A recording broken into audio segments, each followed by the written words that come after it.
Hey guys, it's Bobby Roast Beef. I'm here with Bill Adams. We got another 10-second podcast for you. Today, we're going to talk quite a bit about some of the reasons why event DJs need to start hosting speed quizzing right away. That and a whole lot more coming up after this.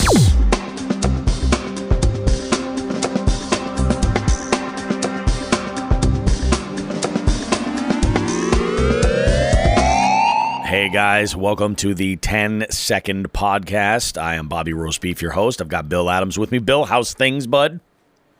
Doing well. Thursday, you know what I mean? End of the week almost for trivia, but the weekend starts with all the other stuff. Oh, yeah. Yeah, it's going to be a busy one. It is definitely going to be a busy one. So we've got a couple things that we're going to talk about on today's show, and really kind of the bulk of this right now is why DJs, event DJs specifically, if you're a nightclub DJ, it might be a different situation for you. Unless you like making money. We'll talk about that later in the show, guys, but we're going to talk essentially why event DJs really need to start hosting speed quizzing right away. And what it can do for your business, what the money looks like, and what the return is. Let's talk about that later on in the show. Right now, let's go ahead and review kind of what's been going on. It's been a couple of weeks since we did our last episode. Our last episode was kind of dedicated to Wi-Fi interference, and super nerdy stuff right there. But it was good. I had a bunch of different games going on this week. Bill, did you have anything kind of memorable happen at any of your events in the last couple of weeks? Nothing really crazy. I mean, a couple little IT things. Had an iPad that kept wanting to drop out, and just did the typical, hey, let's restart the app. Sometimes that's all it takes. Never dropped the rest of the game. It was just something else was acting up on it. I mean, just little things. Nothing crazy. I'm finally back to 4 nights a week. I lost some for a while because of restaurants closing and stuff. Yep. Now right back into it. You're back in the groove, and that's a good thing. That's a very good thing. So let's talk as far as, my games actually have been kind of nuts, to be perfectly honest. I'm going to kind of let the cat out of the bag. I have not been using version 4.07 for quite some time. I wanted to... All the way. Huh? 4.7. 4.7. Oh, excuse me. I haven't been using it for quite a while, mainly because I do so many events each week that I kind of, want to make the leap when I kind of see the value in doing so. So I switched over, 2 weeks ago now, and up the brand new updated router. I had some issues with the previous router. I think I cooked one of those routers. I don't know if I told you that. Yeah. It's done. Yeah. It's done. Yeah. Had a situation with the power supply, so that router is done. Replace that puppy, and we're using 4.07. And I mean, so far with the changes that are apparent at the face level, everybody seems to love it. There's improved live screen. I think it looks a lot better than it did before. Has a little bit more character, and the animation in it is great. That's pretty awesome. But a lot of people have been experiencing some issues, and I've had some bumps along the way. I've had teams that have not been connecting or experiencing dropouts and things like that. And there's a few things that I have been doing to kind of remedy some of that stuff. And we'll talk about some of these tips when we kind of review the tech side of things. But primarily, a lot of the main culprits have been either they're not using the updated app. That's usually the first thing you got to check. Make sure that they're using an up-to-date app. And then also, there's this thing with iPhones that I've been dealing with for at least the last 18 months or so. When I've been using, because I use an iPhone, when I use my phone as a host remote, I will connect, and periodically it'll just drop out. It's just kind of crazy. And I'll get a dialog box that pops up and basically says that, an alert that there's no network connection at that Wi-Fi. It gives me two options: use cellular or to keep trying Wi-Fi. And I think our intention is to just automatically go, well, we want to use Wi-Fi, so hit the Wi-Fi button. What ends up happening there is it kind of gets in the same loop. It's not detecting the internet on that Wi-Fi network, and it's looking to get some data. Think of it as Johnny 5 from Short Circuit. More input. That's what it wants. And so I run into this situation where it just kind of drops my connection here and there. So what I've been doing for a while is I have been just putting my phone in flight mode, reconnecting my Wi-Fi, and I have had no issues at all. I've totally been overlooking this, but I've got a lot of iPhone users that have been having some kind of issues. And when I went and kind of tried to, in between rounds, figure out the issue they were having, I had them just walk me through how they connect. And I saw this pop up, and I said, you know what, let's try something. Don't hit stay on Wi-Fi. Tap the use cellular, and it worked flawlessly. It worked flawlessly. I would still recommend, and I have since actually added some screens to my slideshows on the device and on the live screen, that folks should restart their phones if they're having an issue, and then still, as a bonus tip, like go into flight mode or shut off mobile data and isolate so that you can be connected to that Wi-Fi network. To get the best performance, I think that's just a pro tip right there. So that's helped in the majority of situations. I have had 3 situations where that's been the case that have popped up. I've had some pretty fun freaking games though, man. I had this last Saturday, I did an event. I have this account in Boston that has had me multiple times this year. They're fantastic, and they like to book me for a couple things. They like to book me for traditional bingo, and they like to book me for trivia. And the my contact over there is kind of an old soul. She's much younger, but she definitely has she kind of has this appeal for old-timey play versions of games. Like, she would rather do traditional bingo than music bingo or something, or speed bingo. We've used that in the past. So she likes the paper and stuff. And then she asked me if I do pen and paper trivia. And I said, Kelly, I'm sorry, I don't. It's just not something I offer. But I said, we can definitely do a traditional bingo and trivia like combination event if you want. So they've been organizing some brunch events. And I went out there this past weekend. We had a great time. If anything, I did too many games of bingo simply because there were so many prizes. It's really what it gets down to. I should have, after I ended the last round of trivia, I did one more game of bingo, and I should have ended it at that. But it was a good time, man. They had a whole lot of fun. I also, this week, just yesterday, I gave away 4 tickets to see the Dropkick Murphys on Friday night at one of my bars at Nathan Bill's. So that's pretty cool. They have been very good to me as far as bringing in some awesome prizes that allow me to advertise, which, guys, if you can connect with a venue that's this active with trying to get some like bonus prizes just a couple times a year, it goes a long way. It really, really does. So we had a great night last night. It was a lot of fun. Dropkick Murphys, of course, are a Massachusetts band, and they're pretty popular. And they're playing at the New England's Great State Fair. The Big A, yeah. Friday night, man. Get your funnel cakes and your Irish drinking songs with Dropkick Murphys. It's gonna be fun. I love it. And I mean, I've had pretty good weeks overall. Some little tech issues here and there, but nothing that's been too wild. What was your favorite team name this week that you came across? This week we didn't really have any crazy ones. Yeah, I do a bonus question every week. And out of my games, and it was a question about, there was a shipment from I don't know where it's coming from, but it said baby wipes. It was like a big shipment coming into customs of baby wipes. It was $11.8 million worth of cocaine, actually. Nice. So the team made their team name. I think it was "Want a Bump of My Baby Wipes." A bump of my baby wipes. I'll take a bump. Nice. So I mean, that's what those were. I mean, I didn't really have any crazy ones. I was surprised because I saw everyone in the UK doing it. But yep, yeah, absolutely. I had last night. I played, like I said, I was at Nathan Bill's, and we gave away some amazing concert tickets. I have some really good team names over there. One of them, this is a brand new team. They only come in like once in a great while. It's usually when there's some kind of an extra prize they'll come into play. And they between you, me, and the wall, they don't do great. They really don't do that great. Biddies and Titties is one of them. And then I've got this team name, and I get it. Like, I'm getting older. Speaking of getting older, I recently celebrated a birthday this week. So there's that. But happy birthday. Thank you. I had so some of these team names come in, and maybe I just don't get them, you know what I mean? But I just let it rip. If it's not anything that's going to piss anybody off or anything like that, I have no issues. But I have this one team that calls themselves Tom Hanks Pissin'. Do you know anything about that, Bill? Tom Hanks. I did see something the other day about him attacking like some paparazzi, yelling at him or something, but that could have been old. Well, I had to Google this, and apparently I didn't realize that this was a thing, but Tom Hanks like takes a leak in every single movie that he does. Well, I didn't know that. I didn't know in the newest one, even in the new Pinocchio when he plays Geppetto. Maybe he does. Does Geppetto wet himself? I'm not sure. I have no idea. Geppetto wet himself? Speaking of that, apparently I got to look this up. So in 2021, speaking of Pinocchio, this is off thing here. Apparently, Pauly Shore did a Pinocchio movie.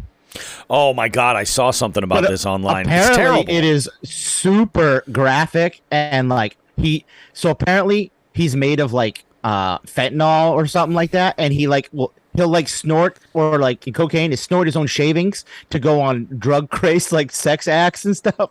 Apparently, this all happened in a Pinocchio weird movie that Pauly Shore created. I saw of it. There was a review that I saw on YouTube of this film, and it is so bad. When you hear Pauly Shore's voice come out of this, like, cartoon puppet, you know? And it's so bad. There's, like, a horse that's his best friend. Yeah, you're right. I think he does, like, snort some shit here and all. I don't know what it is, but it's something else. It reminds me of a team name, actually, from last night. Sex, Drugs, and Trivia. It was a bunch of stuff that apparently... I need to look it up because apparently it is super, like... It was graphic. I mean, it's animated, but... Yeah. I think it's more suggestive than anything else. Oh. Maybe not, because now it says it's rated PG. So maybe there was something else because somebody was reading the IMDb things the other day. So I don't know. Maybe I'm totally wrong, but maybe somebody did like a re-edit and posted that, and some people are that would be hilarious because there's also like RoboCop scene 27. Don't YouTube it.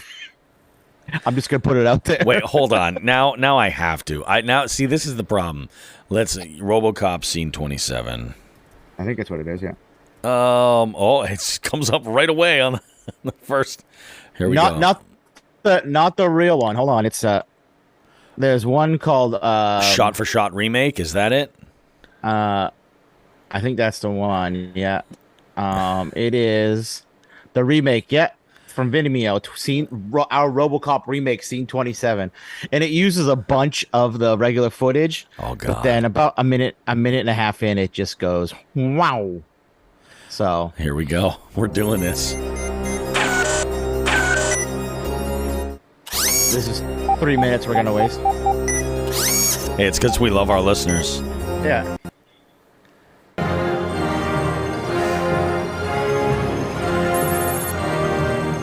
This is ridiculous, man.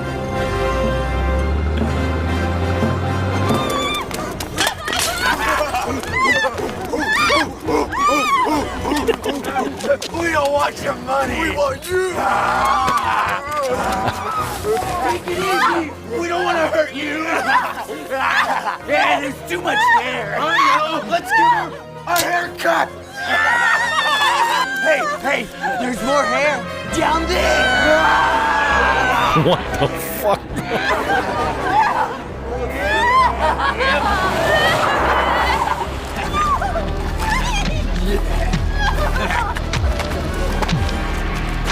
Let the woman go. You are under arrest. Put her back up, pal. He's gonna kill her. He's gonna kill her, man. He's gonna kill her. He's gonna kill her. But I'm doing this, bitch. Hell.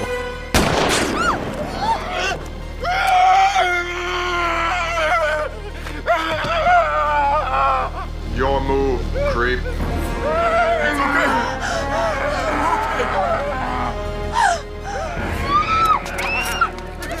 Please, no! Please, no! Please don't touch me!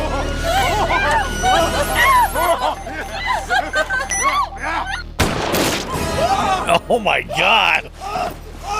I assume that's why you said don't watch it. Well, wait. Okay. Oh my God!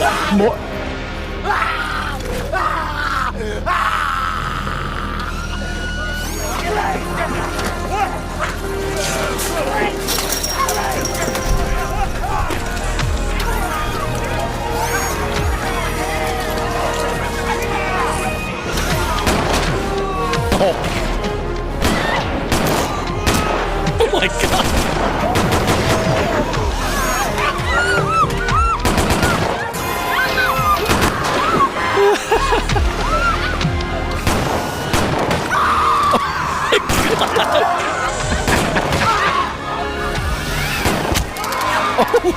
Shit.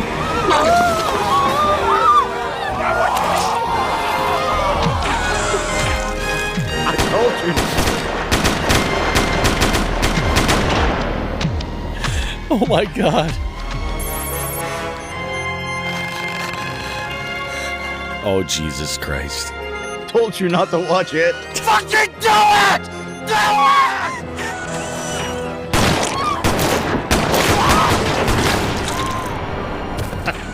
Oh my god.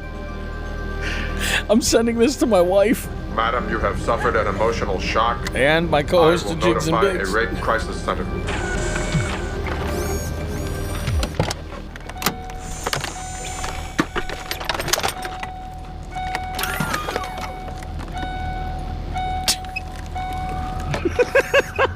This is so magical. Holy cow. Okay. Wow. All right. Told you. Jacked up. We just wasted all We that just time. wasted all that time, but we do it for you guys. We do it for our Yeah. listeners. So if you want to know, it's a RoboCop remake scene 27. Holy cow. Oh my goodness. So You don't think it's going that bad for like a minute and a half. You're like, oh, Yeah, what's you're going to like, happen? okay, what then could it's all possibly like happen? just boop, boop, boop, boop. it's insane. It goes all over the place. It's nuts. Yeah. Oh my goodness.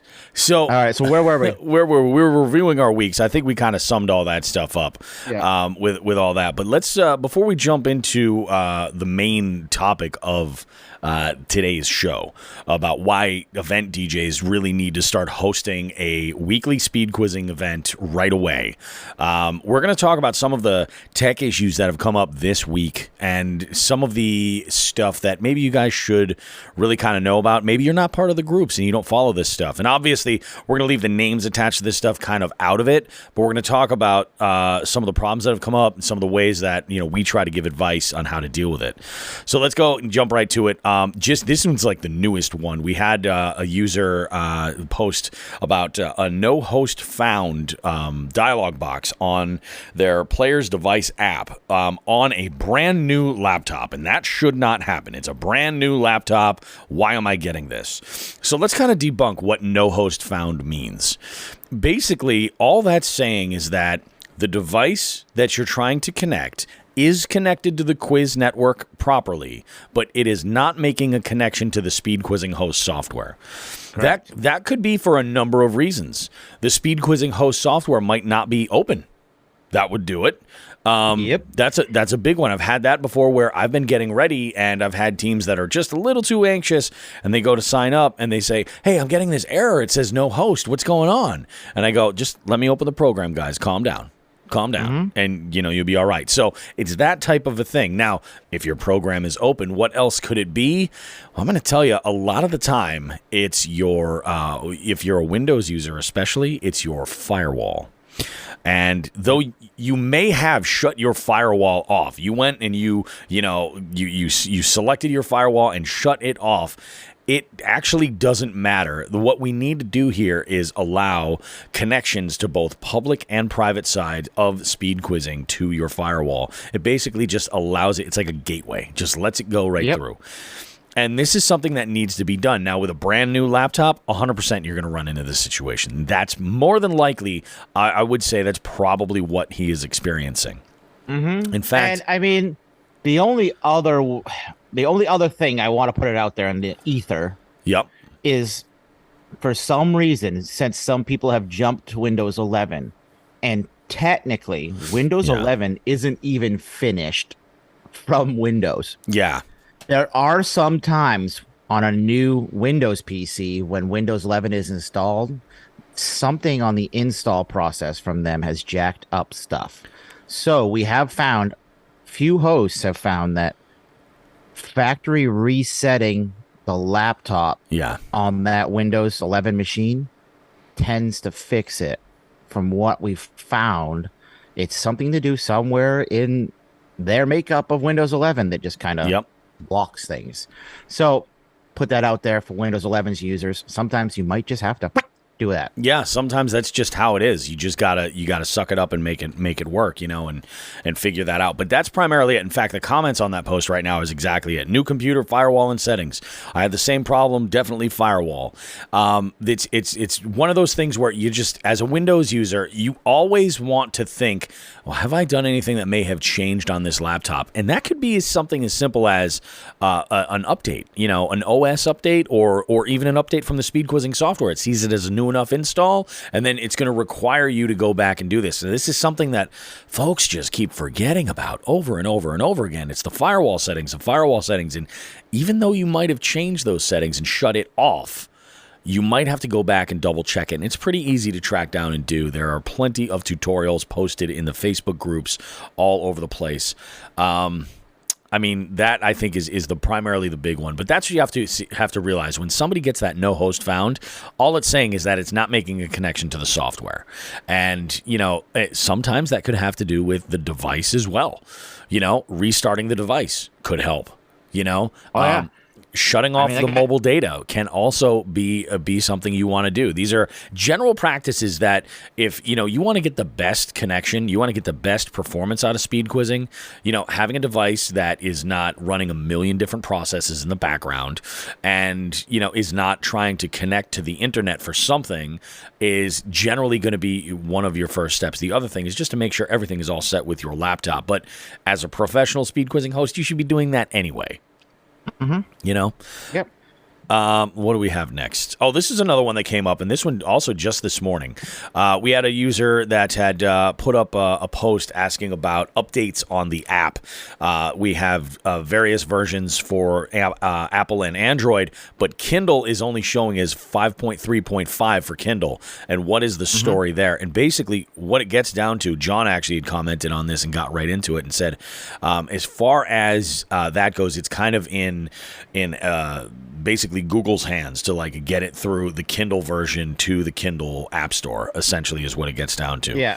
There is, I forgot about this. Mm-hmm. Kindle's taking a while to put on their stores. Yep. If you want, you can go to speedquizzing.com/app, and there is an APK there that you can download on your Kindles to install, but it's not 100% needed if you're not having issues. I run all of my Kindles on 5.3.5 right now. I haven't had an issue. I'll say that much. 5.3.5, it will work. It's not the type of an update. If you really want to. Yeah. If you really, really feel like you have to. Yep. Just go download the APK and install it, the Android file. And it's at speedquizzing.com/app, but I don't think it's necessary if you aren't having issues. Yeah, if you're not having a problem, you could definitely be just fine with 5.3.5. And that brings us actually transitioning. I don't even think I put this on the list, but I remember it from earlier regarding Amazon Kindles and any kind of tablets. If you're purchasing tablets, we had somebody reach out recently that was asking about a deal on a bunch of secondhand tablets. I don't know if they were Kindles or what they were or anything like that, but basically asking about them, about if it was something they should go with. And this kind of spurred a little bit of a discussion between Bill and I about tablets and all of this. Bill uses tablets all the time. Brings them to, I think, all of his games, actually. Yep. And I very rarely bring out tablets. In fact, I have a small amount. I have about 16, and I don't take them out everywhere. I basically save them for use when it's a corporate event. And, I can explain to them, hey, you guys can rent X number of tablets, or tablets at X amount each if you need them on hand, or folks can just play on their own devices, but then you're kind of, you're putting it on them to have a charged battery and all that other stuff. And I let them make that decision because I want to see, some kind of a kickback for bringing out additional equipment and charging these things and maintaining them and all that. So it's up to you how you want to do this, obviously. But the one thing that Bill and I definitely agree on is this. When you're buying secondhand tablets to use to enrich your speed quizzing services, you know, if you're getting a great deal, you got to be really careful about the generation of the product, the age of that product that you're buying, because like we've learned, you know, older products, you know, if they're hanging on and they're in decent shape, sometimes their OSs and what's available to them for various apps will just kind of like outlive that specific device. So you might have a bunch of version whatever tablets that you can't get the most up-to-date app on, and eventually over time you're probably going to need that updated app in order to connect. You know, things are going to change as updates happen. This is just the way technology works. It's the real world. So it would be, instead of getting that amazing deal and then having them for maybe a couple of years and then having to buy a bunch of other used lot somewhere and spending that money over and over again, it may be in your best interest to just buy once, cry once. Start by buying the most current version you can to get the longest amount of life out of it. And we've been looking at some of the prices on these, and they're reasonable. You could start small and factor them in, you know, one or two at a time until you build up an arsenal like you want.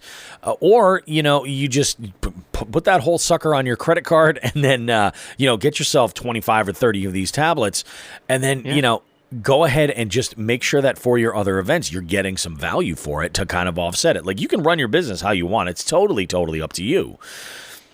Just one of those things. I'm trying to find out how old some of mine are real quick while you keep talking. Mine because are I have a bunch. I mean, I have 30 Kindles. Yeah. And yours vary. Like, they're not all the same generation. Nope, they're not all the same. I'm just trying to find out my devices. And that actually might be a good way to do it, is to go and purchase, like, you know, 5 or 6 that are brand new. And if you find a bunch that are still okay, well, now you can add to that. And then you, as they start dropping off, you just replace those in batches. You know, you're like, this one won't function anymore. And let's be honest, these handheld electronics, you know, the batteries alone only have so much life. You know, it's like you're only going to be able to charge them so many times. So it's one of those things that you just got to bite the bullet and go for. I wouldn't recommend anybody buying anything that's used to save a few bucks if they can get the most frequent, because you'll get the most life out of it. Yeah. Why is it not showing my devices? Yeah, I think my Kindles are a few years old. Oh, I found it. There's a tab above. Oh. So, I mean, at one point in time, I had 36. I mean, but still in play, in a row? I have... Yeah, in a row? Clerks reference. Yep. Clerks reference. Yep. I think my oldest one that's still in play, I think, is my... it was registered in 2015. Oh, wow. Well, that's not too bad. You know, I mean, you definitely, like, and this is the thing. My wife and I use this this phrase a lot. You know, like when we're talking about cars. I'll give you an example. Like, we're talking about cars, and we use this phrase. Well, you know, that doesn't owe you anything. Like, you've gotten your value out of what you paid for it. It's literally at the tail end of. I bought it 2015. It's the tail end. It'll still work because it's Android 5 and above. It's a 5.1. Yep. So it's literally the tail end. And like I said, I probably bought it in 2015. Yeah. It was registered in my account in October of 2015. So I bought this 7 years ago. Yeah. And that 7 years ago. That has been a part of your trivia business for the last 7 years. Correct. And, you know, I mean, it's only a matter of time before eventually it's going to not be I have a bunch of them. lopped into that update. You know, it's so, again, like, just to drive that point home, why bother taking the risk? You know, if you're investing in your business and you're making money doing this, you know, you're doing this as a source of income, hosting these games. Why not take and you know, drop the extra money to make sure that you're at least going to have a device that will be supported for the most amount of time possible? You know, not indefinitely. Nothing in life is permanent. You know? Yeah, I have 15 that death, eventually here in the next taxes. couple days will probably, next year or so, I'll probably have to get rid of 15. Yeah. So I'll probably get 7.5 years out of them. That's for the they amount don't of money owe you I a paid damn for thing. them. They Yep. don't owe me anything. Yeah. And I bring them to all my corporate events, and I'll buy new ones. And I mean, you don't have to buy Kindles and then pay the extra money for the ads. Definitely. Literally, I put the code on and download the. As soon as I open the app, I have to type the code in, and then the ads go away. Yeah. So why pay the extra money? It to each their own. But I mean, I like having things on hand because we talked about it as well. Oh yeah. Somebody's like, my phone's not working, and like at the beginning, like, can I log in now? Like we just started. Oh, like, I 2 minutes love ago. that. That you want And to talk I'm about like- pet peeves? Wow. It's not working. Can you fix it? Yep. And I'm like, yeah, no, I can fix it. Use this. Go away. Because Exactly. I'm not gonna take the next 10 minutes trying to get your phone to work. Yep. When Yeah. I just want to streamline. Let's go. No, for 100%. I definitely understand that. But correct. I mean, unless you're gonna pay silly dollar amount, like Yeah. $5 a Kindle or whatever, $10 a Kindle, Yep. and it's up to you. But I mean, the older you go, you never know. I mean, we could be in another year or so. We have to anything above Android 7. Yep. Yeah, exactly. But I mean, those are 19s, so I mean, those are 4 years older. So I mean, if it is a Gen 5, you're still getting close. Gen 7, 9 is the deepest I would go just to make sure you could stay to it. But yeah. That's the thing. You got to be aware of what you're buying. I guess is really the ultimate. Like, I think we did have a host in the very beginning. Yeah. I can't remember who it was. Went and bought a lot of them, and they were all like Gen 1, Gen 2s, and they're Yeah. like nothing installs. And they're like, well, that's because those came out in like 2007. Yeah, and it ain't gonna happen at that point. I'd be surprised if they even were able to maintain a charge for being that age. At that point, yeah. So moving along, we did, last week we talked about Wi-Fi interference, and I kind of we're going to end up touching on this quite often. Buckle up, folks, because it is something that folks will just have to learn to deal with. But we had a user who, I think it was just last night, had posted about having an experience where they were at a venue, never had an issue in the past, where basically all of the teams would be able to connect, and they were dropping. They said that they were using a black router and had a solid green indicator on the app on the host software. But as soon as teams connected, it'll start showing orange and yellow dots for their strength, and then they just drop out. So I would go ahead and say this. More or less what I want to talk to is the process. First and foremost is you want to verify, obviously, that you're powering your hub the right way. I had asked a question in here, and this user said, first thing I asked was, is it most phones or just a couple? If it's not the majority and there isn't a common thread like proximity from the router, I would make sure that the devices are not the culprit. And that's the thing. Sometimes that's what we have to do. A simple restart can often help if that's the situation. Turning off mobile data or using flight mode and reconnecting can also help as well. They responded and said it was literally every single device, all 16 of them. Everybody kept dropping, unable to find host, reconnect, drop, unable to find host, reconnect, constant circle. So then I went and made a comment. I said, this was telling me that it was absolutely Wi-Fi interference. Either it could be a channel change away from a channel that's flooded, or something that's in the 2.47 gigahertz band that's not a Wi-Fi network.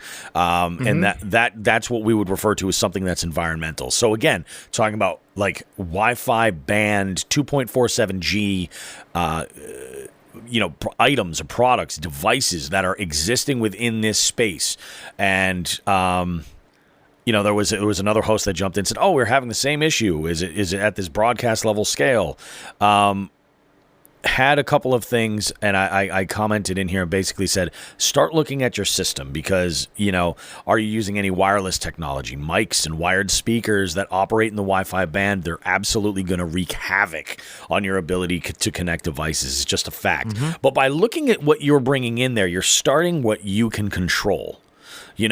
So if you're like, I just replaced this wireless mic, and that wireless mic is in the 2.47 gigahertz band, bin it.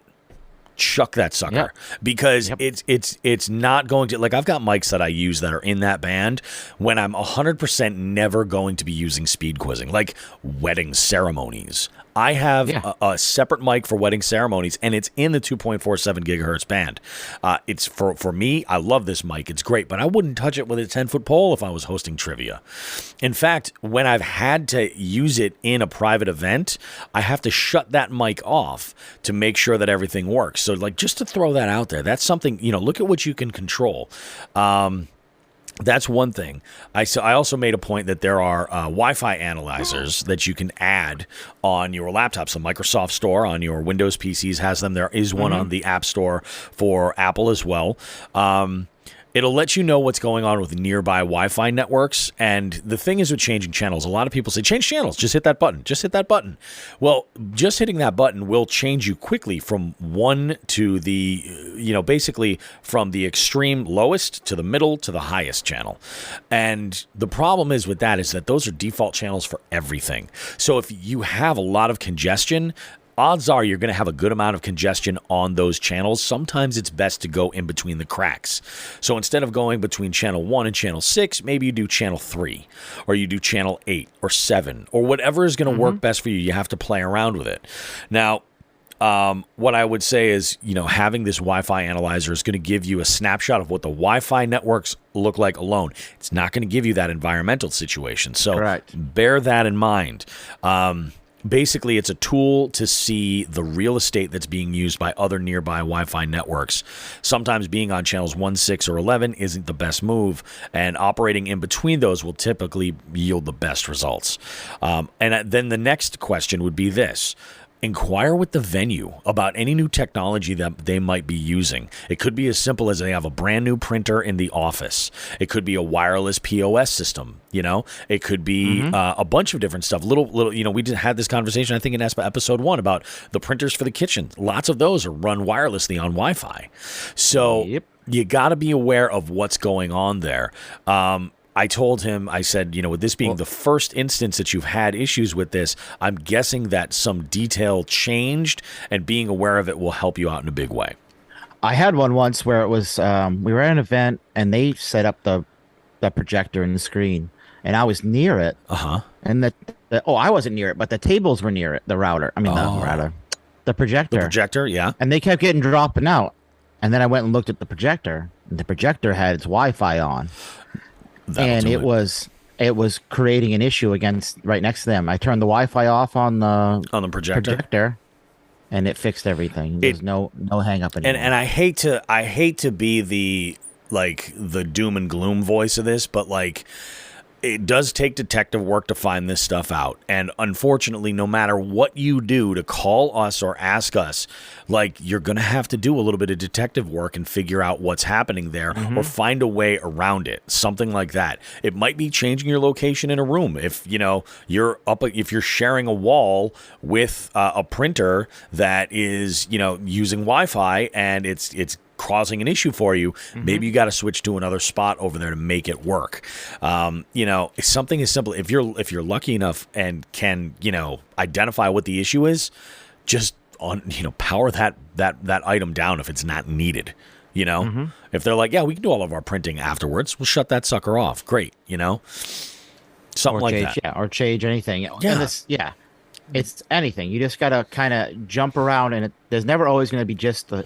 How do I fix it? What's the one fix? There's never going to be just a one fix it. Unfortunately. And the other unfortunate thing is you can't call us 4 days after the event. Yeah. And say, hey, can you troubleshoot it for me? Yeah.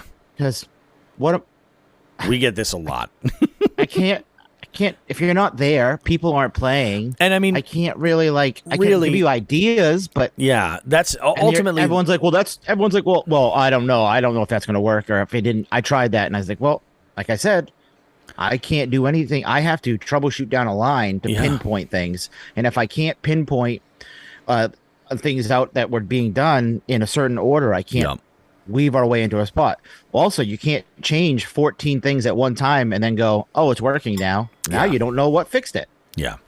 That's exactly it. You change too many things at one time. You're like, I did all these things and nothing worked. And you're like, well, that's great, but you might have fixed one, but then undid something that needed to, that you needed to be in. Maybe you were in a good channel. You changed channels without needing to, and now you put yourself into a flooded channel. So it's about kind of like picking it apart, and making it work. And does it take a little bit of work? Might it take a little bit of effort? Yes, but I tend to think it's worth it. It's worth the effort.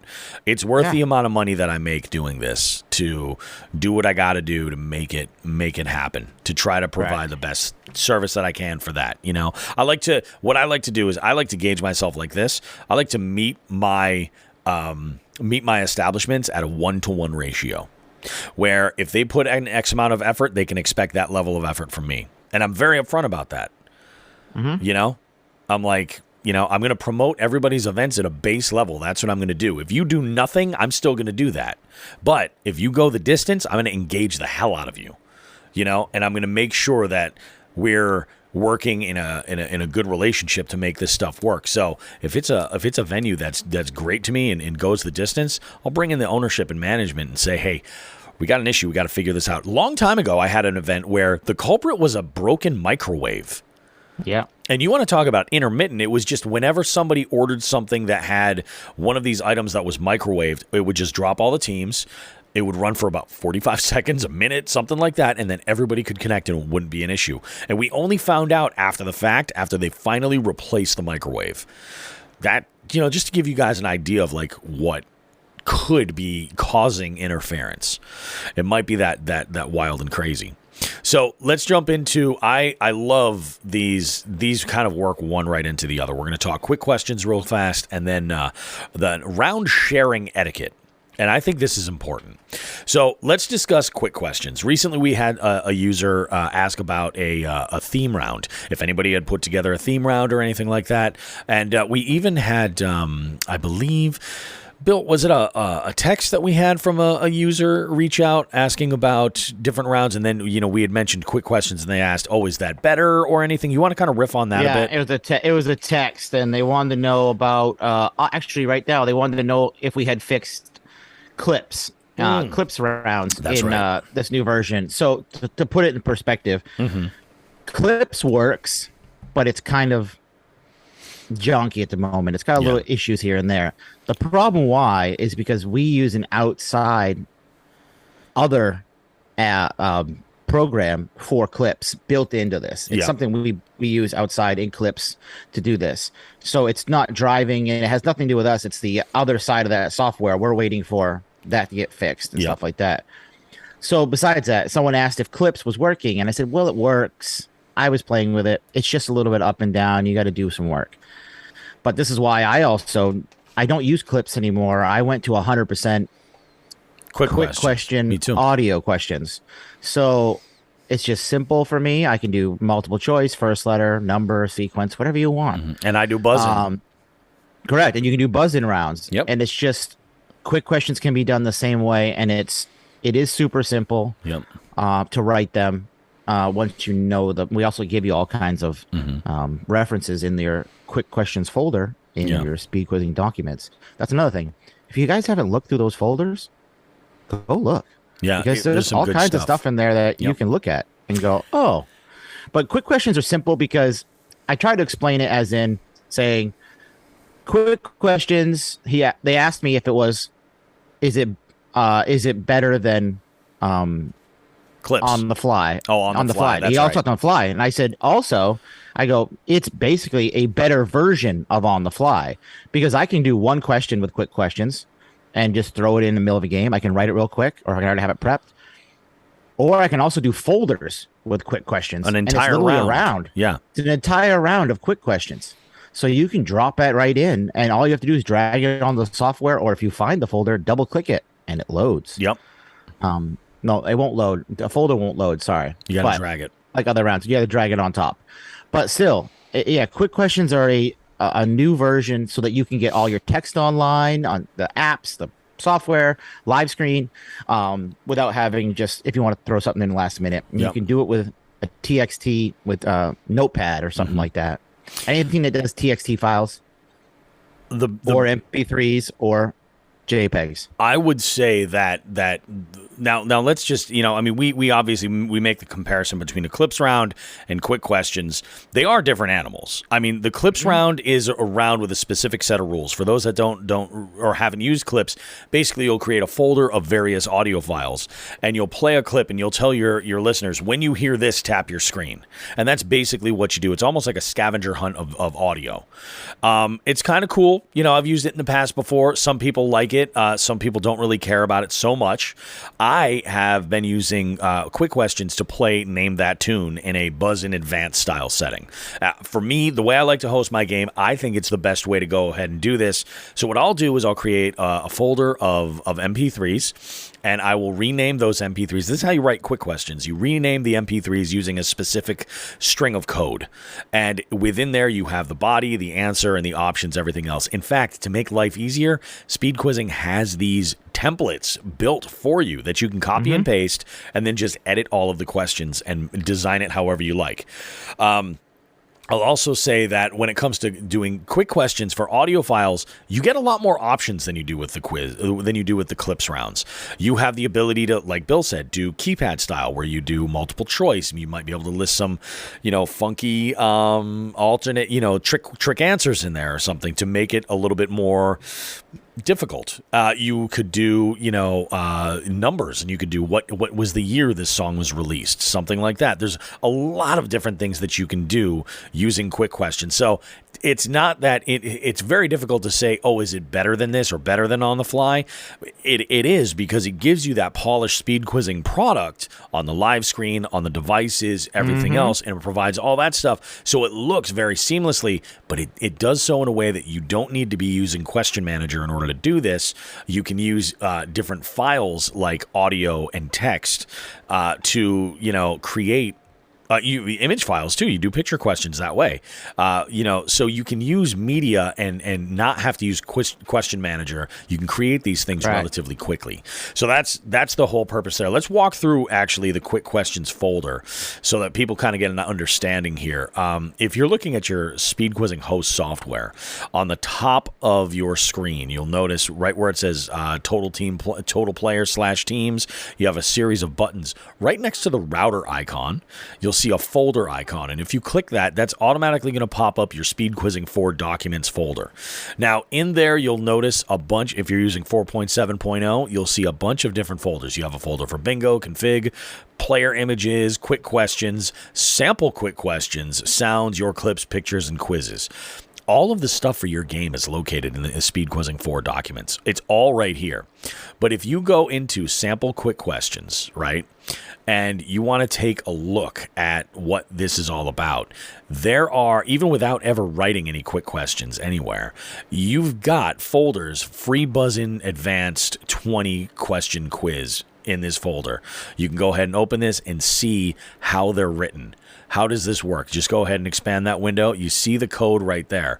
But you'll notice if you go, there's Buzz-In Classic, there's keypad, there's actually 2 keypad rounds.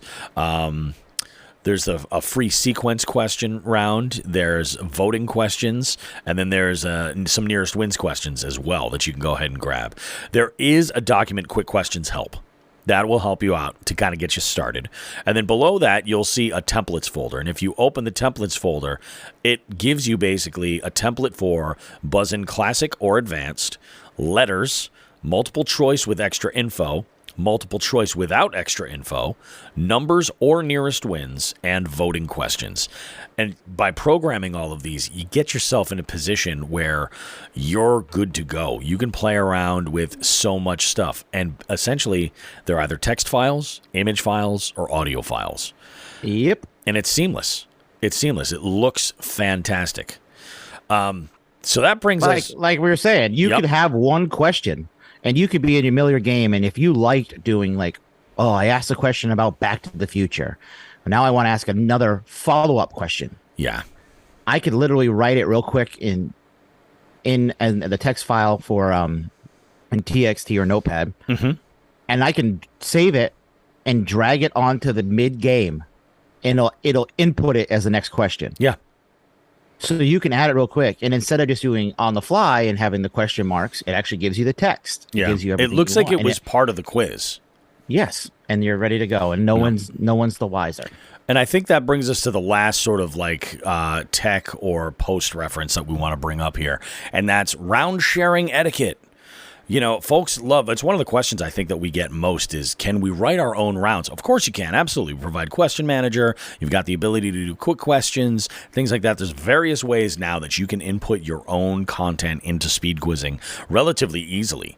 And a lot of people ask about, you know, sharing questions. And that's one of the main reasons why I think a lot of people use the Facebook groups is to share questions with other hosts. And that's great. Some folks absolutely love this stuff. They do it to share theme things, stuff like that. For other folks, it's just about saving time. You know, maybe I don't want to, you know, I don't know enough about said television show. And, you know, I'm not going to take that deep of a dive to look into it and know what some quality questions are. So instead, I'll ask the question, does anybody have, you know, does anybody have a theme round for Two Broke Girls? You know, does anybody have that? I haven't ever watched this show ever. I don't know what the decent questions are that I should ask. And, you know, I mean, I'm looking around at Google. I'm not finding a whole lot, something, you know, whatever the situation might be. Well, they go and they ask this. And what happens is, you know, somebody might suggest, oh, I've got this. Go ahead and check this. Or they'll just search on the group and find a bunch of great stuff and go ahead and use it. I think the etiquette comes into, there's a couple things that you have to watch out for. First and foremost is that you're using somebody else's content that they created. I mean, you know, and with that, you're going to be using whatever misspellings or poor grammar or anything else that is going to show up. And if you're using a live screen, and actually now with the questions showing up on the devices, everybody's going to see that stuff. If somebody creates a theme round or they create a round in Question Manager, you can't go back and change that. So you're sort of at the mercy of what they create. This is another way where quick questions are fantastic. By sharing a quick questions round, a host could take that round and just make quick edits to those questions, saving a bunch of time. And we recently saw this where someone had asked about a specialty round and someone said, absolutely, here's some quick questions. There you go, bang. And they were really kind of gracious enough to offer up their round. And somebody said, I don't know how to use quick questions. This is your opportunity to get to learn how to use quick questions. It's not that difficult, especially if somebody's writing this stuff for you. But the etiquette comes from, I think that if you're going to be utilizing so many of these questions, it's probably a good idea if you contribute a little bit as well. Yeah. It's one of those things. You know, Correct. Yeah, I don't think that's too much to kind of consider. You know, contribute a little bit of something. I think that's always a good thing. Oh, well, I think that about does it for covering all that stuff, Bill. I think it is. It's probably time to go ahead and dive into our hot topic, what this episode is kind of focused on. You ready? Yeah.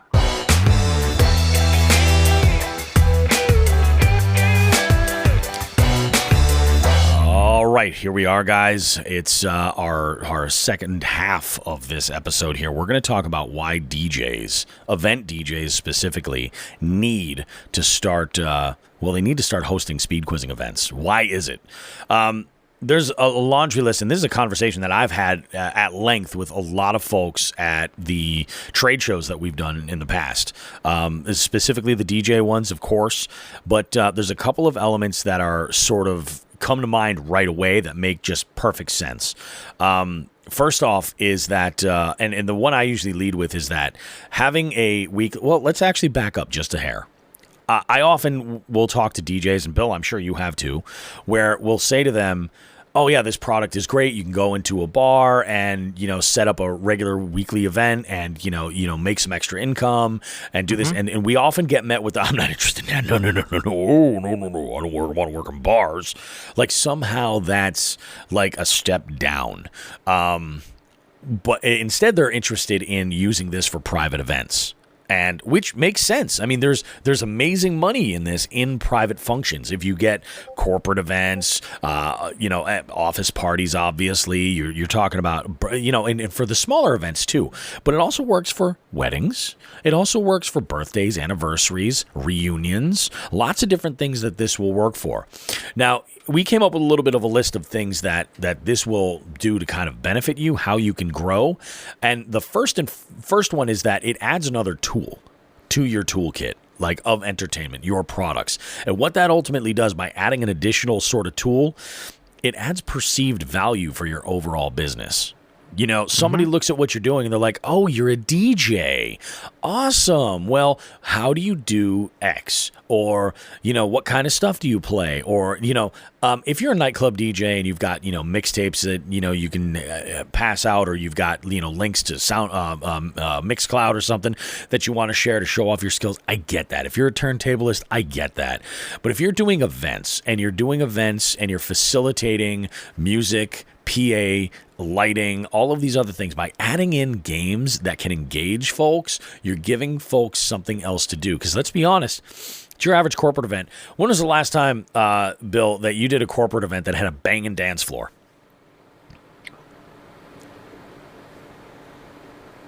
Never. Yeah.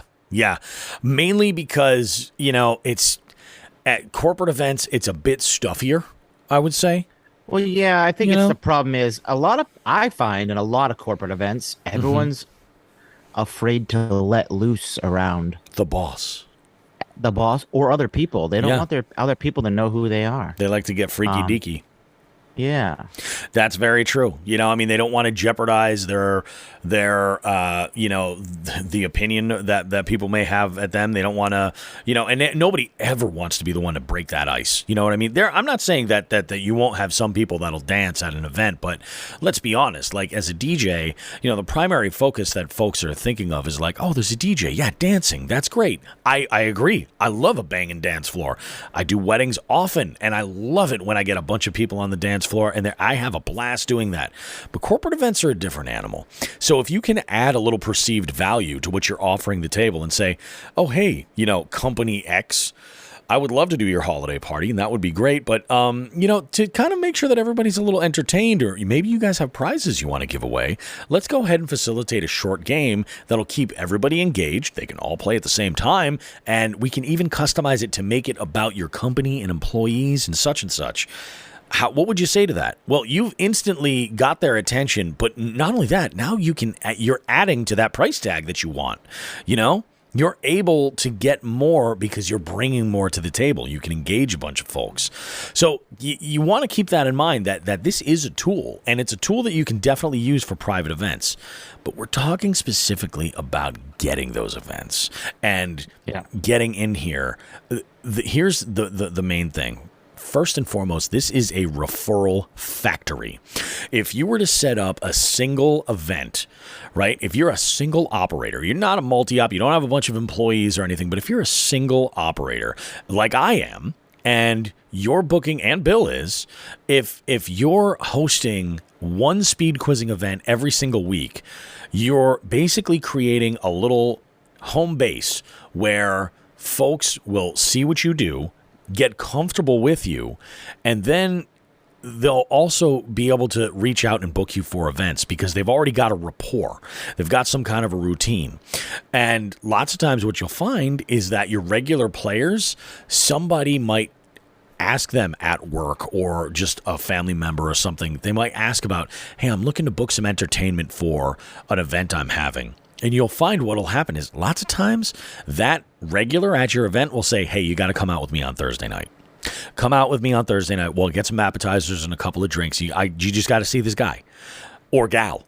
And they show up and have a great time. And then all of a sudden, there you are. You've just signed a $1,000 contract for that company's, whatever party is that they're having, their company retreat, their picnic, their holiday party, whatever it might be. Or, maybe it's a reunion, something like that. It's a great, great way to do that. So it is a referral factory. You will grow your business by doing that. But on top of that, let's talk about the economics of it. If you started one weekly speed quizzing event, Bill, let's be honest here. If I were to just knock on your door right? You didn't know who I was, and I said, "Sir, could you use an extra $10,000 this year?" What would you say? I'd say yes. I'd say yes. Yeah, why not? Why not? So on average, we have on average, our speed quizzing hosts earn approximately $200 a month. Not a month, an event, per event. And I recently had this conversation with a bar owner who was in Michigan that had reached out to us. And he asked about it, and he had to actually start doing this himself. He does not want to actually host these events, but he just can't find anybody in his area that can do this. So he's going to take it up on his own and go ahead and give it a go.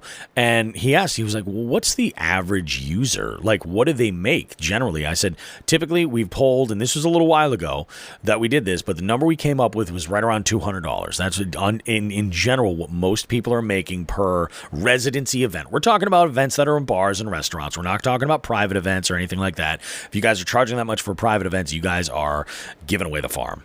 But that $200, if you break it down, if you did one game a week for an entire year, you'd make just over $10,000. And let's talk about the expense in doing that. Well, you already have all of this equipment that you're probably going to use, because we're talking about event DJs. You got microphones, you got speakers, you got a laptop, you got everything that you would need aside from the router. So you buy the router. Let's say you get the black hub. What is it? $74, I believe, Bill? 70 for the black, 45 for yellow. So you buy a router, you're under $100 in, and then you've got to buy your activations. Well, if you know you're only at one place for an entire year, my recommendation to you would be to buy them in bulk at the best price that you can and get a full year's worth of activations at one a week. So we're talking 52 activations. You don't even spend what, $906 is what you end up spending on your activations. That is one of the most amazing ROIs you could have in business ever. You just made over $10,000, and out of that, in your expenses for activations in the router, you're still under $1,000.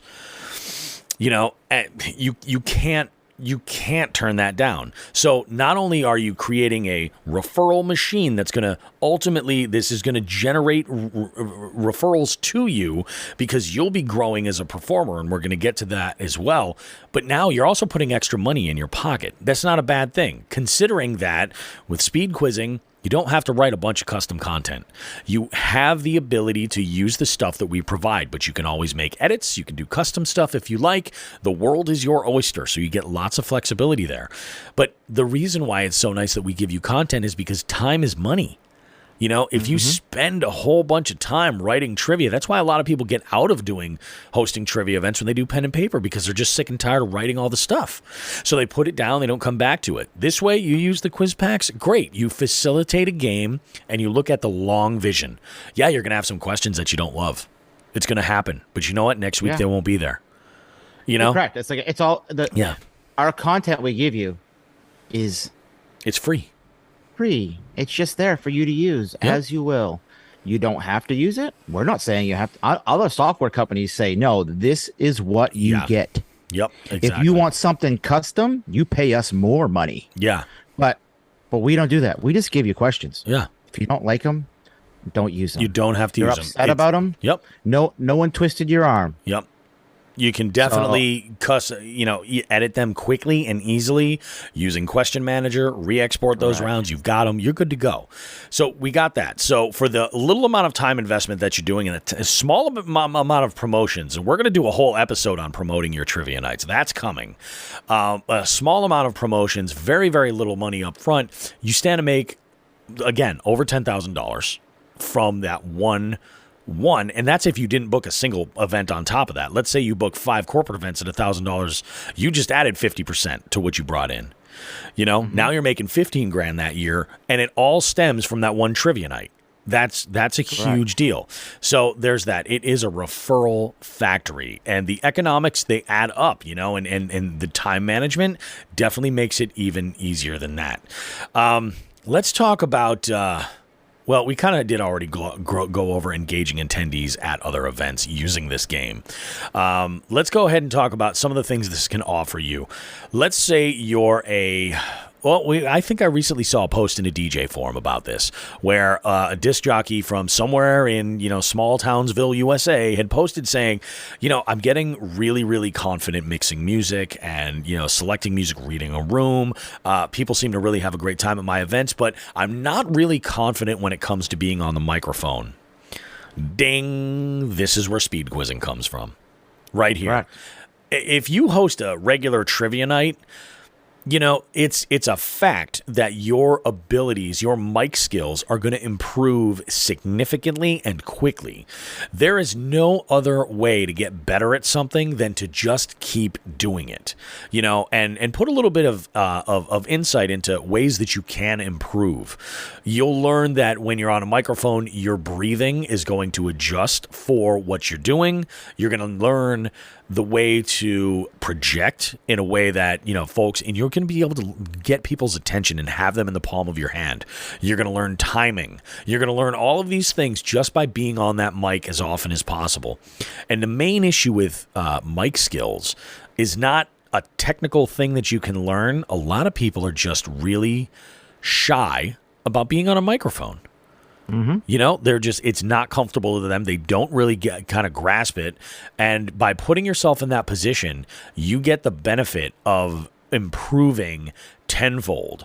So that is a huge thing. And this can not only work for you, but if let's say you're a multi-op and you've got a bunch of employees beneath you, and you've got somebody that's really green. Maybe they've been assisting at some of your weddings that you've had going on, and they've been mixing music and learning the equipment and things like that. But you're like, I can't send them to a wedding and have them do introductions for the bridal party and be like, coming up next, we'd like to welcome. You know what I mean? You got to have somebody who's got a little bit of presence right there. This can absolutely help train your employees. And it also can for the gear. It also is a great way to test their responsibility as well. You're sending them out with your equipment. They're representing your business. You're putting them in a position where, they're making additional money. They'll be happy because they're making additional money. And you're sending them out to do these really kind of low intensive jobs. Like, they're not crazy difficult jobs. You're setting up and tearing down gear, but you're also managing people. Not only that, again, as you're training your employees by having them just go out and do some trivia, maybe you bring somebody on as an apprentice DJ and they're working with you.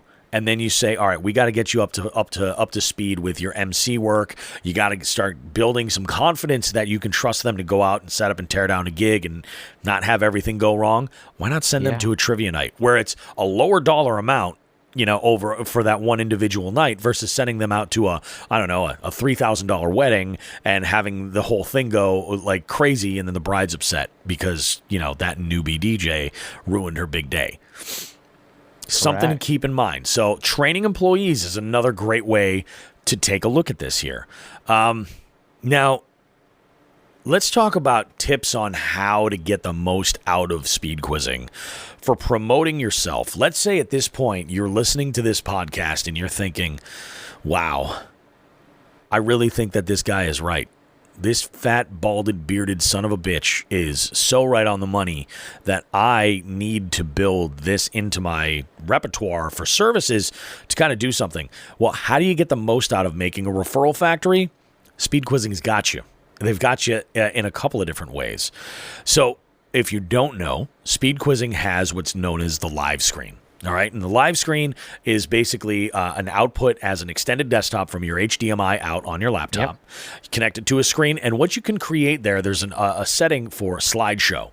And in that slideshow, you can create, it actually comes preloaded with a bunch of Speed Quizzing branded slides with instructions and some tips on Android users and Apple users and stuff like that. But you can add your own files. Create your own slides using whatever service you would like. You could use something like Canva or a program on your device locally. If you're into Photoshop, awesome, go for it. You create these slides and put them in this slideshow and lay them out. And what happens is, in the idle periods between your game, these will display on your device. Now, if there's one thing that we can absolutely thank the COVID pandemic for, it is the education of people using QR codes.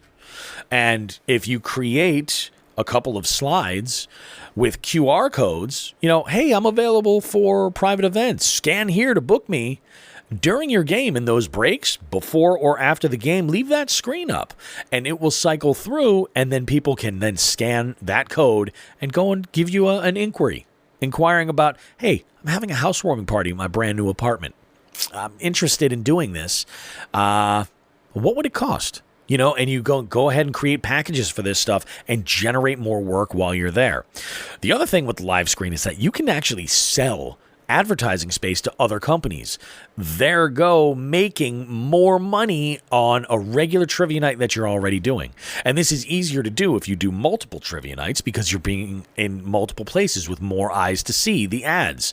So you might be able to get an extra $25, $50 a show for an ad if you're drawing decent enough crowds. Somebody wants to run an ad for 3 months. They that could be a couple $100. Whatever it's worth in your market, you go ahead and figure out what it's worth in your efforts. You could design this and charge a fee for that, for the ad. Or I do this all the time. I tell people, I need an image. These are the specs. You send me the ad, cut me a check, and I'll run this ad for you. Now, speed quizzing goes one more further. What if you're thinking to yourself, oh, but Bobby Roast Beef, I don't use a live screen. Or I like to upsell my live screen. How is this going to work for me?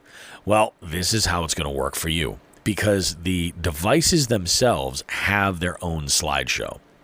And you can do custom text slides, or you can add files. Again, same thing. You basically would use the same format that you would use for TikTok or an Instagram reel, and create your image and then just drag it in here and it will be part of it.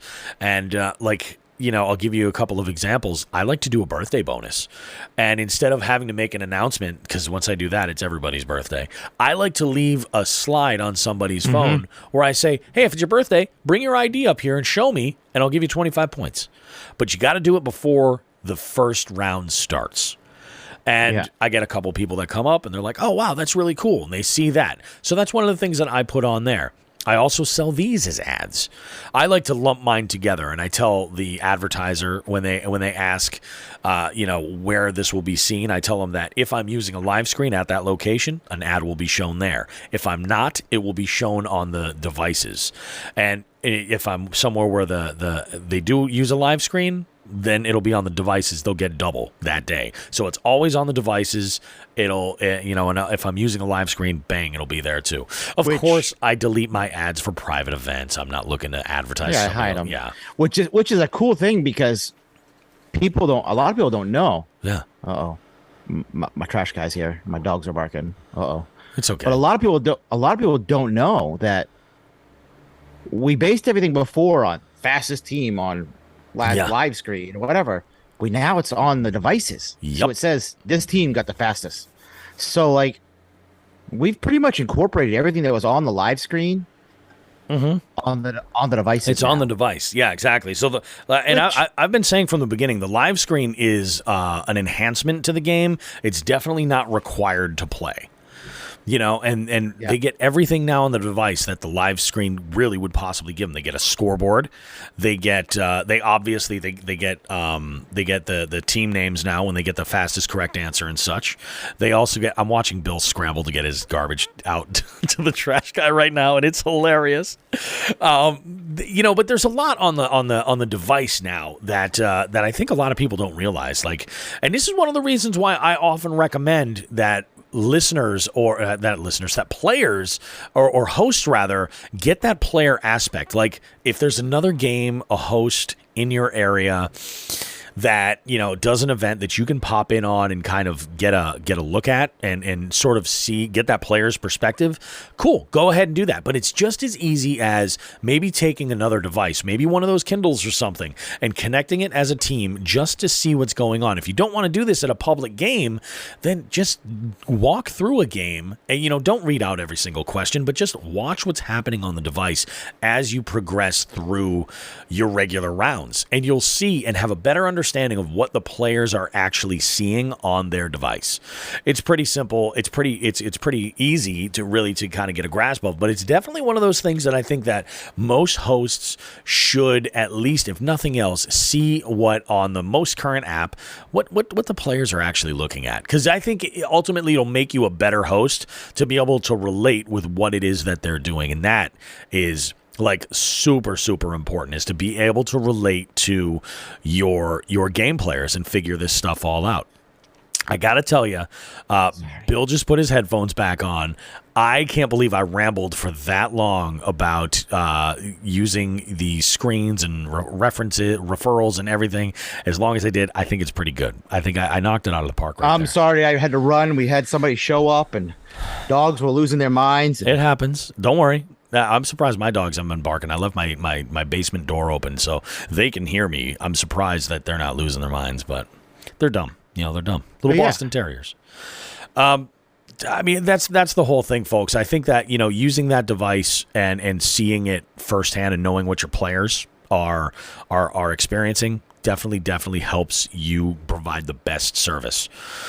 So that is, I would say those are probably. Can you think of any other tips that to get the most out of speed quizzing as far as promoting your own business, Bill? Or did I pretty much nail it? I between promote live stream? everything, and like I said, you've said before, every game is another advertisement.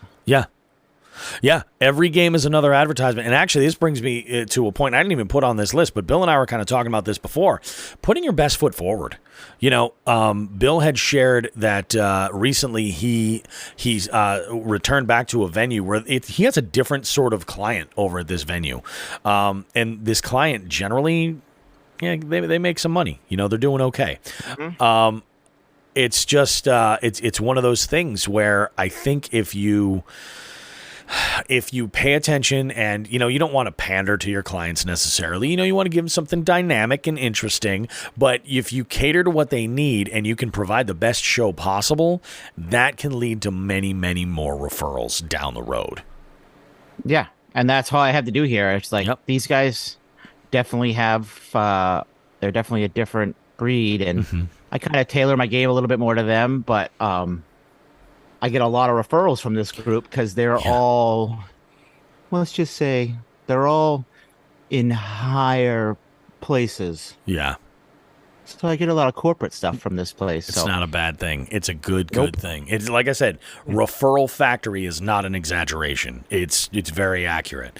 But it also like my bar gigs, I have a different clientele than this type of gig. Yep. So like I couldn't do the game I've been doing lately at this type of event because it just wouldn't go off. They'd be like, whatever.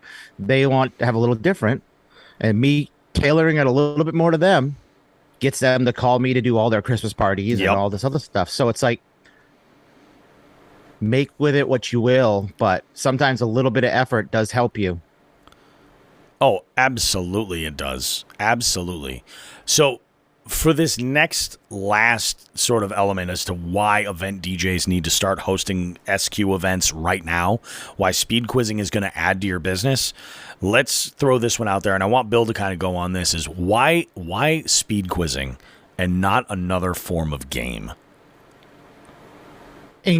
So I've done all of them. We've done them all. You and I have done. I've tried different. I did paper for the longest time. I've done the other side. Some people are making really well with those other style of games, I guess, like doing like the game show style games. But you know what I find none of those do? They don't engage everyone at the same time. 4 or 5 people at one time, and then you just got a lot of onlookers doing the So this is why I find the trivia, and this being more of like a trivia game show, works way better. There are other companies out there that sell you products. Sure, there are the Cahoots, which don't even get us started on how they're not even halfway close to us. There are some other ones. There are other ones that people pay major money on a weekly basis to be part of, and they only get 20 questions a day, and that's all they can do. Yeah, exactly. So, and like I said, if they want custom stuff, and that's only if you want to work like Sunday through Thursday, and you want to work a Saturday or a Friday, you got to pay them extra, and they'll still give you content yet you don't want. Yeah, exactly. So I mean, there's other things out there. I mean, we give you the most tools, the most different the different styles of gameplay. Yep. That half the other people don't give you for basically the least amount of money compared to everybody. What? One game a week? Yeah. You just said it earlier. A game a week for a year would cost you $900. We'll say $1,000 if you add the router in. Yeah. $1,000, and you could be making $10,000 off that $1,000. Just that one event. Just working literally 3 hours a week. That's it. You know? Yeah. I mean, it's the sky's the limit. It all depends if you want to go more, add more people to your repertoire, whatever you want to do. But yeah, it's just making it your own and managing it the way you want to manage it is your first step. I agree. And then going after the right places. Just because a venue, this is another one, just because a venue says yes to you doesn't make it a good venue. Does not make it a good venue. Yeah. Does not mean it's the right venue. I get that. We could definitely do a show on that all by itself. Yeah, as by itself. So like you might say, some people might give up on trivia altogether. Oh, I went and did this one venue and it just didn't work out. It doesn't mean that the trivia or you or whatever, it could be that the venue just isn't right, because that is another major aspect too. Yeah, exactly. Sorry, I'm dragging a little bit. It's all right. It's all happened good. Where'd everything go? I lost everything. You got a little bit of a dropout. I still got you connected, man. No, something else dropped. That's all. Oh, I gotcha. Click the button. So yeah, but yes, I feel we're right up there with the best stuff you can have. Yeah, I would argue how you want to use it. I would argue to say this is the best, most flexible software and most cost effective for what it is. I think that you can do a whole lot with this and generate a whole lot more income and diversify and engage all the attendees at all of your events in far different ways. You know, if there's one other thing that I would throw out there, and it has to riff on that flexibility, is that speed quizzing, though they do, whether if you want that, you know, plug and play, I just want to get questions and ask them and facilitate a game, we have you covered. We do that. We provide you questions. In fact, we even give you a quick and easy way to edit and change those questions if they're not exactly what you want or to your liking. You know, you have a really difficult first letter question that doesn't seem to make any sense to you. Maybe it might be easier to make it a multiple choice with like 3 options. And then that way the correct answer is in front of somebody's face. Something like that. So we make it easy enough for you to go ahead and do that. But if you're the type of host that really wants to take this and grow with it and make the investment, write your own content, kind of tailor it to your specific style of game and the things that maybe your audience is really going to like, or that lines up with, you know, what's happening in the world or something like that, then so be it. You can definitely do that. And the beauty of speed quizzing is that those are the extremes. You have the extreme where time is money and they want to save as much time as possible. You have the other extreme where it's like quality, quality, quality. I want to add to this and make it the most. And there's places for everybody in between. You can do this to whatever ratio you are comfortable with. And it's really not that difficult. It's very, very easy.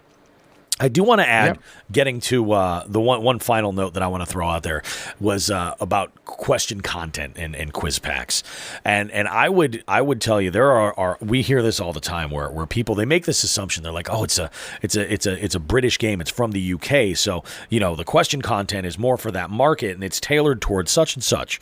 I have never heard something so stupid in my life. And I'm just going to call it out that way as exactly what it is. What speed quizzing does when they give you a quiz pack is they're giving you general knowledge content. When you click the US market or you click the rest of the world, they're basically taking questions from a variety of different categories and lumping them in together so that they're a dynamic batch of questions. You have ranging levels of difficulty, you have different styles of questions, but generally, like it follows a certain type of format. You have X number of sport questions. You have X number of television questions. You have X number of academia questions, geography, history, things like that. They all kind of get factored in. If for a moment you think that your quiz pack, for if you're a US host, is quote unquote too English, go ahead and book yourself an activation for the UK. Download it and just take a look. When I say that these questions are hyper-localized for the UK, I am not kidding. You will see the difference and understand what we mean. Just because we show you a map and say, where is Tunisia, that doesn't mean that's not a question for the American market. You know what I mean? Just because we show you a flag of a country that's not the good old USA does not mean that that is not a question for the American market. It definitely is. The world geography is a subject that exists. You know, I mean, these are things that you have to keep in mind.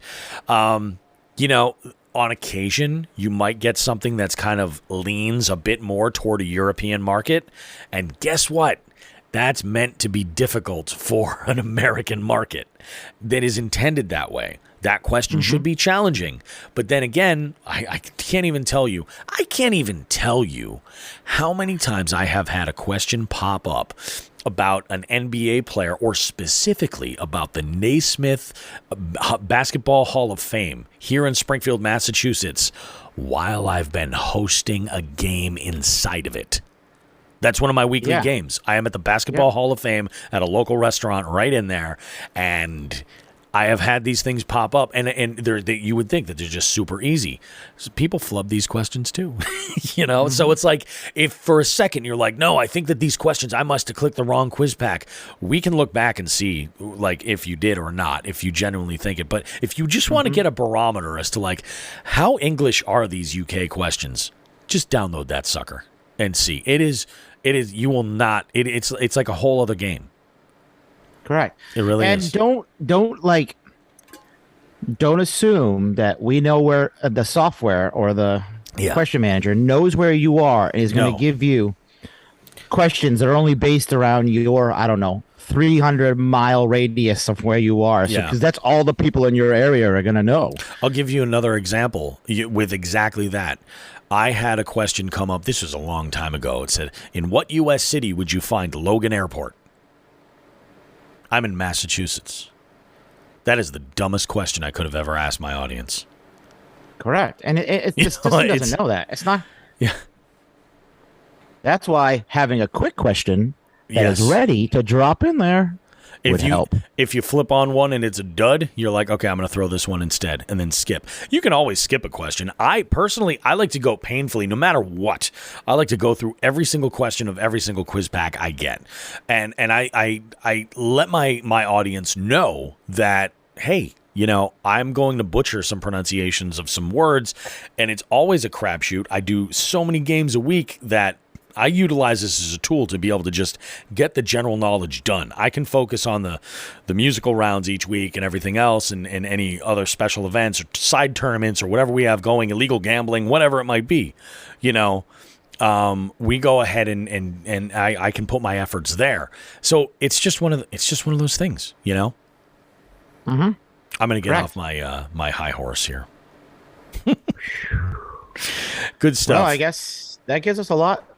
We've talked. How long have we been talking? Oh, boy, we've been talking a while. About an hour and a half. Yeah, pretty good. But I think we covered a lot. I mean, you know, definitely. I mean, obviously, I apologize for the 3 minutes of the RoboCop remake we put in there, but it was worth it. I think it was worth it.